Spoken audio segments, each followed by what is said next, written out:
welcome to College Football Live with myself, Elle Duncan, and my three-box partners in crime, Jonathan Vilma, Emmanuel Acho. Clearly, we are weeks after and post the season, which is the only reason they have allowed me to host with you gentlemen. So we will certainly buckle in for the next 30 minutes. A hot-button issue we've been dealing with all season long, but in particular now, the illustrious transfer portal. It seems to be a bit of an epidemic, guys, and now we're getting some comments from our former colleague, current FIU head coach, Butch Davis, who was asked by the Miami Herald about the transfer portal and said this: there are going to be a lot of kids who are heartbroken. The grass isn't always greener on the other side. In the 1st of January, there were 1,400 kids who hit the transfer portal. In the middle of January, there were 1,700. Now, there are close to 2,000. There are only 350 scholarships available. So where are those other kids going to go?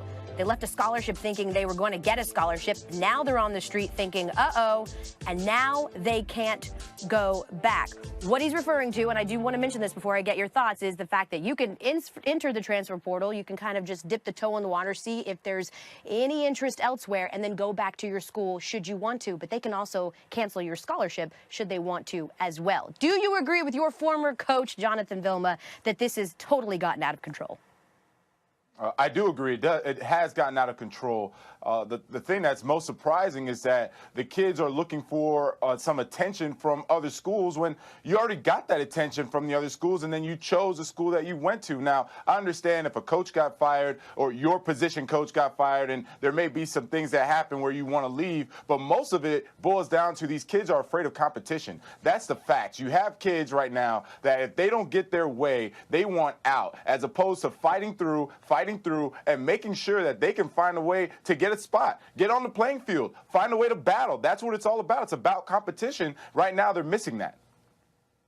I can't blame the kids for looking to greener pastures and for looking for greener pastures. Let's talk about some of the coaches. They thought the grass was greener. Scott Frost, Chip Kelly, they both left relatively solid situations, one at ESPN and one at UCF, and started very terribly. It doesn't always work out as you think it might. Clearly, that's been the case for coaches. So to me, JV, I hear you. Sometimes it may be a competition issue, but we live in a day and age and a society where it's all about win now. It's all about please me now, gratify me now. And a lot of times that's worked. I can't blame a guy like Justin Fields. He's looking over seeing Trevor Lawrence lead his team to a national championship. He wants a piece of that action. I'd say the big difference, Acho, is that the coaches are leaving when there is a contract in place and they are out the door as a business decision. The players are trying to dip their toe in the water. Oh, let me put my name in this portal. Let me see if anybody wants to talk to me, if there's any interest, and then run the risk of losing your scholarship at the school you currently are at. Because, by the way, the school that you're at liked you. They liked you so much that they gave you the scholarship. So that's why I don't like that comparison of the players and the coaches. Unless you had a guaranteed option on the other side, sure, go ahead, do what you need to do. But these guys just want attention because they're afraid to compete. Well, essentially, Vilma, you kind of just brought up at least the case that was facing someone that was in the transfer portal, that being Tate Martell, who applied for a waiver to play immediately in Miami, essentially saying that because they decided they were going to move on from Urban Meyer, he was going to move on, and Ryan Day was going to come in. That caused some type of hardship for him. So he should be able to play immediately and not have to sit out a year, as is typically the case when you transfer if you're not a graduate transfer. Acho, do you agree that he should be able to do this? Because this could essentially change the entire landscape of transfers. Well, this is risky business. I say this because we're going to have to start to decipher what is emotional hardship, so to speak. If you give Tate Martell the freedom to immediately play, it's going to get very dicey, because if I'm a college football player, like so many players trying to transfer, I'm just going to start coming up with reasons why I went through emotional distress. And I'm going to make that my claim. I'm going to make that my appeal. JV, you know as well as I do, there are a lot of things that go on in college football that never reach the surface. At the point in which I just got to bring a scandal to surface to get out, I'm going to start doing so. Very risky if the NCAA allows Tate Martell to transfer. Yeah, I agree with you, Acho. The NCAA needs to set firm lines of what is considered emotional hardship and what's not. I would consider having an emotional hardship as a coach getting fired, for example. Not a coach leaving to get another job, but if a coach gets fired, if something happens, and then you now come into a new system with the new coach, yes, you should be allowed to leave, and you should be allowed to see the greener pastures on the other side. Outside of that, though, there are no emotional hardships because you receive the scholarship, you go out and you play. Yeah, I And mean, I will say this, though, JV. I'll say this part. It gets a little risky.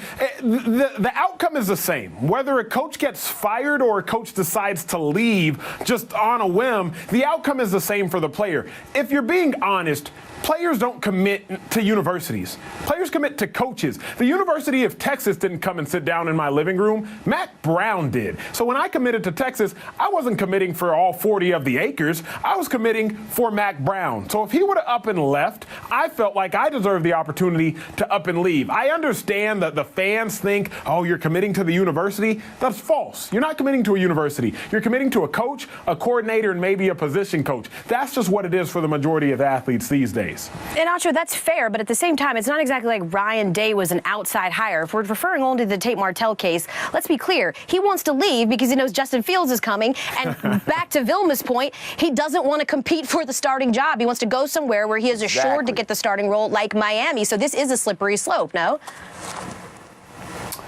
No, you're exactly right. This is a very unique situation, slippery slope. I think if Tate Martell would have made his request known sooner and amidst more of the Ohio State scandal, he could get away with it. But now it's obvious he's scared of the competition like JV has mentioned. Now it's obvious why he wants to get out. I'm simply speaking to the aspect of a coach leaving versus a coach being fired. It's still hard on a player. I told you, Elle is not on your side, Acho. Tried to tell you that. Listen, I'm not. Acho, I'm not on Vilma's side either. He's going to find that out very, very soon. With that, maybe here with this next question, that being grad transfers, they don't have to worry about any of this stuff, filing for hardships or whatnot. They are free and clear to play. So we've seen a number of really big names decide they're going to be graduate transfers. Who do you think out of this list is the best fit to where they're going? It'll be Brandon Wimbush, transferring from Notre Dame, going to UCF. He's going into a very, very good situation because you have Mackenzie Melton that they're unsure of if he's going to come back in time with the knee injury. Now he can take his time, or his leg injury. He can take his time to get back and get healthy. They're returning 15 starters, all but one of their skill position players. And then, frankly, the competition is not as good. So Brandon Wimbush, who's a top flight talent at Notre Dame, he's now going down to a tier 2, a tier 1 AA, not in UCF, but in the competition that they're going to be playing against. So he can shine and excel and show his athleticism in a very good situation at UCF. Like JV just said, it has more to do with UCF and UCF's schedule than it necessarily does Brandon Wimbush. He is capable of winning ball games, which he did at Notre Dame for over a year, but he also got replaced. For me, it's a no-brainer. Jalen Hurts going to the University of Oklahoma. When was the last time that an Oklahoma quarterback was bad? Oh, wait. Beyond that, Jalen Hurts, 26-2 as a starter. He's been to national championships. He's got himself his own set of rings. He knows how to win. Lincoln Riley knows how to develop quarterbacks, and most importantly, in Oklahoma's offense, you don't have to be an incredibly prolific passer or a proficient passer. Receivers are screaming down the field wide open, and he inherits CeeDee Lamb, Kennedy Brooks, Grant Calcaterra. The list goes on. Jalen Hurts will instantly ball. We saw what happened. Way to take the low-hanging fruit, Acho. I was going to say, we saw what happened when you had that one-off with Kyler Murray, right? Everything is in place for him to step in and be able to excel in the same way. All right. There is no such thing as the NCAA football commissioner. It's not a thing. It just isn't a thing. But let's assume that there was, okay? And you guys are omnipotent. And I will start with you, Acho. If you were commissioner of the NCAA football, what would you change? Well, first off, let me button up my jacket and become a little more professional as a commissioner. I have 3 things I would change. 1, I need scheduling parity across all conferences. I'm tired of some teams playing 3 out-of-conference games, some teams playing 2, some playing 1. Let's get parity. Secondly, I have to compensate the players because I need more players playing in bowl games. So if nothing else, I'm going to compensate them for their bowl game at a minimum. And lastly, can I get rid of some of these uniform violations? Let my players swag out like they did back in the U in the 90s and the early 2000s. Not Jonathan Vilma, he didn't have any swag. But some of those other guys that are capable of having swag, let them express it on the field. I'm tired of the strict penalties. That's it. That's all I got for you, Al. Well, I appreciate that backhanded compliment. So now, if I were the commissioner and you were my assistant, Acho, the first thing that I would do is that I would change everything about this opening of the free agency market of the recruiting of the players. I would open it up. Let these boosters pay whoever they want, however much they want, for as long as they want, if they want to get the kids. Because let's be real, the boosters made a living. Multi-millionaire, billionaire boosters made a living off of sound business decisions their whole life. They're not going to all of a sudden just throw that away and start dumping millions upon millions of dollars to these 18-year-old kids. What's going to happen is the 18-year-old kid will most likely be a bust. Once that happens, the market is set. You're going to have the billionaire saying, I'm not paying the next kid, and then you will eventually have a free-for-all for what you're going to have as far as paying the players throughout the recruiting process. They should do it. It will help the kids. It'll help the families. It'll help the NCAA because they surely aren't giving the players any money. Next thing I would do, I would have the tier 1, tier 2 for targeting because I'm hating watching these kids who are not intentionally hitting the opponent in the helmet and then they're getting knocked out of the game for a half. And if it's already in the second half, then they're knocking them out for the first half of the next game. So I would do that and then find a way, as you said, Acho, incentivize the players in these bowl games because, frankly, it's not fun watching the bowl games right now. We got to do a better job. If I'm the commissioner, we got to do a better job, bowl teams. Let me just point out very quickly that it's very rich that the one wearing the pocket square wanted to do uniform violations and the former linebacker wanted to take exception with targeting. But Vilma, real fast, how fair is it to have boosters pay when the Big 12 is just going to have a bunch of oil money? They can't compete with the avocado farmer in the Pac-12. That's unfair. So let's see. Okay, well, let's think about it, El. If we're talking about the oil companies of Oklahoma, Texas, Oklahoma State, these programs are already established. They already get the best players. So why are we worried about them getting the best players when they already have the best players? If you're going to pay them, it doesn't make a difference now. Wisconsin, the Midwest, they already have a tough time recruiting with or without the money. So it makes no difference. Wait, I'm sorry. That was the entire SEC just clutching their pearls. They get the best players? Oh, my goodness, Jonathan Vilma. Wow. Next, you're going to say it's the ACC. Coming up in just a little bit, we are going to talk about Sean McVay. Is Lincoln Riley basically the college football version of him? Stick around. All right, we're back, and we're going 4 downs. We start with our first down. North Texas offensive coordinator Graham Harrell, Monday night, accepting an offer to become USC's new offensive coordinator. Harrell, of course, replacing Cliff Kingsbury, who left for the Cardinals. And Brock Huard on this very show yesterday offered his take on the hiring. No, I don't like this fit at all, Peter. And it has really nothing to do with Cliff or Graham as coaches or as people or as human beings. You ask me about fit. I don't think USC has to run the air raid. I mean, this is USC, is it not? This is the bluest of the blue bloods out west. This is one of the few schools, I think, in the Pac-12 that can select their kind of players and not just have to try to recruit. You can pick which system you want. You know, the air raid is for, Mike Leach up in Pullman or down in Lubbock. And, when you don't have the kind of personnel to go toe for toe. Vilma, do you agree that USC is better than this? I don't agree. I understand his perspective because the talent is always there. I look at it and say, well, if the air raid is the new style of offense, you can have the best talent running this new style of offense. So why wouldn't you want to bring in the air raid with the best wide receivers, the best skill position, best running backs that you can get on the West Coast? So I understand where Brock is coming from. I don't agree with it, though. Yeah, I completely agree with you, JV, and totally disagree with Brock. The air raid puts up numbers, it puts up yards, and it gets recruits. The air raid offense works. It's not as if it's some sort of new gimmick. Everybody talks about smash mouth football. Do what works. It's a new age, it's new blood, it's new offensive coordinators, new minds. Run the air raid, USC. Maybe when they add 5 downs, we'll be able to debate why Mike Leach disciples keep getting jobs and not Mike Leach himself. But that's for another College Football Live. Let's go second down, and we're talking about Oklahoma. The second and final signing day is, of course, next Wednesday, February 6th. However, it looks like Oklahoma's in pretty good spot after signing 23 players in December. ESPN has them as the top 5 in the recruiting class. That's after taking a huge jump from number 9 last year. So here's the question, and I'll pose it to you first, Acho. Is Lincoln Lincoln Riley the college football version of Sean McVay? No doubt about it. Lincoln Riley is that dude. He's young, he's swaggy. I mean, he's got the style and he puts up numbers. That's what it comes down to. 2 back-to-back Heisman winners. How do you instantly become a head coach, go to the college football playoffs 2 years in a row, and deliver 2 Heismans 2 years in a row? It's not just about being young and good looking. The man produces. He might be better than Sean McVay at the college level.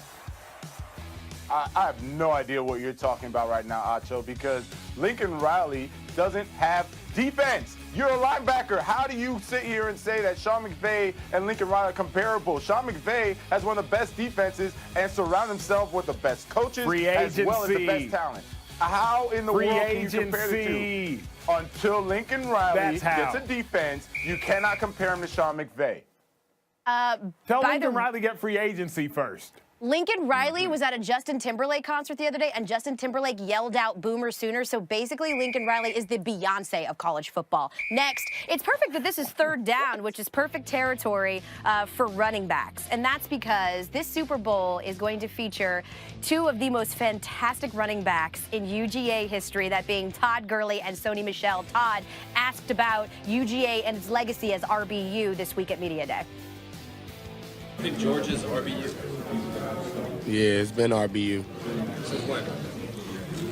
Since I left. What makes Georgia running backs different? Because we playing in the Super Bowl and nobody else. Vilma, show me the lie. Show me the lie, Vilma. There's no lie. I mean, it's cute that your Georgia school is RBU, but I'll trump you and have Miami be NFLU. By the way, who had the most first-rounders in a single season? University of Miami. Who had the most first-rounding streak? University of Miami, 15 years from 95 to 2008. Who had the most Pro Bowlers since 2002? University of Miami. So I like Georgia. That's cute, but I'll still stick with the University of Miami. And who hasn't had a quarterback confused. since 2001? Miami. I'm sorry, Acho. I'm sorry, Acho. How did you make this argument about all of a sudden big picture NFL prospects? We talking about running backs, JV, not the league. I don't running care. backs. You say RBU. We all know that NFLU started with Miami because we're producing so many NFL talented players. And oh, by the way, we were all successful. I'm done. So, bro, yes. Yeah, just throw it up, Acho. But that wasn't the question, Acho. That wasn't even the. All right, that wasn't the question. That wasn't the question. Doesn't matter. All right, okay, Doesn't matter. and finally, we're at 4th down, and this was fantastic. Scott Frost, I can't stand you. Always about Miami, Vilma. Did you go there? Because I'm wondering. So. Yeah, Scott Frost was invited. Of course, Nebraska head coach Scott Frost was invited to a little girl's birthday party named Lily. He could not go, but he did answer her personally, and by personally, I mean he probably had a secretary type this up, and then he used a stamp to sign it, respectfully declining and saying he couldn't go to her 5th birthday. So on 4th down, I ask you this, and I'll start with Acho here. If you could have had a childhood birthday and any player or coach showed up to it, who would it have been? I'm bringing the best player to ever grace the University of Miami, defensive player himself, Ed Reed. Sorry, JV. Ed Reed, he had to be the swaggiest, most just biggest personality ever. When I was a kid, 5, 6, 7, 8, Ed Reed was that dude. I remember he gave one speech. He said, "Don't ask me if I'm hurt." JV was probably there asking Ed Reed if he was hurt and whatnot. And I'll say this, JV, you can come as Ed Reed's +1. Well, I'm glad Ed Reed would turn you down, so I'm not worried about that. My guy would be Michael Jordan. I'm taking it to the basketball court because it didn't matter, football, basketball, hockey, whatever sport, he got it done. He found ways to win. He won games when he was sick. He won games when he was hurt. He won games, and I love that about Michael Jordan. Only person, I would be starstruck. I probably still would be starstruck now. By the way, I think Acho just had like a subtle dig at how old you are, because aren't you like the same age as Ed Reed? And like he said, Ed Reed could have come to his birthday party as a little kid. No, oh, okay. Acho just looks old. It's okay. Yeah, okay, is that what it is? He looks All like right. he's 42. So here was mine, randomly, Bobby Bowden. Like, dude, I don't know why, but as a kid, I had an infatuation with FSU. We had a close friend who were like die-hard Seminole fans, and I just loved Bobby Bowden. Like, I wanted him to be my grandpa. for obvious reasons that couldn't have been. But yeah, I was all in on him, and he was my guy. So I'm going Bobby Bowden. Is he wearing the shades? Is he wearing the glasses to the party? 100%. He's wearing the glasses. He's got the whistle. He's been a nice dude. Got a chance to meet him. Fangirled. It was a whole thing. All right, coming up next, it's what we've all been waiting for. Emmanuel Acho is about to get his 2 chains on, much to the chagrin of the entire crew. Stick around. College Football Live continues. It was deja vu for Texas versus Maryland, and we finally saw Michigan with Shea Patterson. App State almost won. Washington wish it could, and would you believe me if I told you TCU was still good? Clemson went to College Station and came out with the win. Herm Edwards 2-0 straight from ESPN. Week 3 Hurricane, wasn't much we could do. And what the hell happened to Wisconsin against BYU? Week 4 brought Urban back. He didn't miss a beat. And Old Dominion shocked the world when they beat VT. Kelly Bryant chunked the deuces. Notre Dame came alive, and Penn State ran inside zone on 4th and 5. Rivalry week was lit. Texas put on a show. But 6 weeks in, how UCLA's record start with 0? Michigan got rolling. Westview took a nail. And Georgia's lost to LSU had us like, what in the hell? Took Scott Frost 8 weeks to finally get him a win. Ohio State never wants to go to Purdue again. LSU got washed away. I guess the tide was too strong. Gardner Minshew started balling, but his mustache too long. I'd be remiss if I ain't mentioned Texas in the top 10. But my horns got out as fast as they got in. Somebody get the Gatorade. It's time to bathe, Coach O. You better not celebrate till clock hits 0. 7 overtimes, man. Boy, you gotta be playing. I just turned to ESPN and A&M scored a game. Quarterback scoring crazy. Tua, Kyler, and Dwayne. He put up 62 on Michigan. 6 touchdowns. Insane. We thought Bam would lose. Georgia had Tua bruised, but a backup quarterback came to the rescue. Jalen Hurts, number 2. Man, that was a scene. Replace a dude who replaced you just to beat the same team. So who's in, who's out? It's playoff talk. OU Avenger lost to Texas. UGA had to walk. Kyler took home the Heisman. Pops wasn't surprised. Tua really wasn't tripping. Had revenge in his eye. Bowl games were rough, especially Cal TCU. How you go 4 picks and still win by a few? Coaches on the move. Options way too many. Diaz was screaming Temple tough till he got called from Miami. Rick was gone so fast he might have pulled a hammy. And they gonna have to fight on without Cliff Kingsbury. Semifinals was here. Boy, Tua did his thing. But somebody tell me, what the hell is All-Starine? And versus Clemson, Notre Dame just didn't belong. Throw the ball to Justin Ross. He gone, so here it is. Round 4 like Drago Creed, but we were sick of Bama Clemson after the first 3. Justin Ross balled again, ETN and T, but they got 2 a bet. Shout out to Clemson D. Trevor Lawrence went stupid, boy went insane, but I don't know, was that Mary J or Lil Wayne? Clemson got the dub, it was a hell of a game, and that's it for the rap recap of 2018. What? Okay, Acho. Bars. JV, don't hate. JV, I want the truth right now. I'm not hating. I'm convinced you woke up and said, how am I going to embarrass myself for 2019? And that's Never. what you gave That was us. hot fire.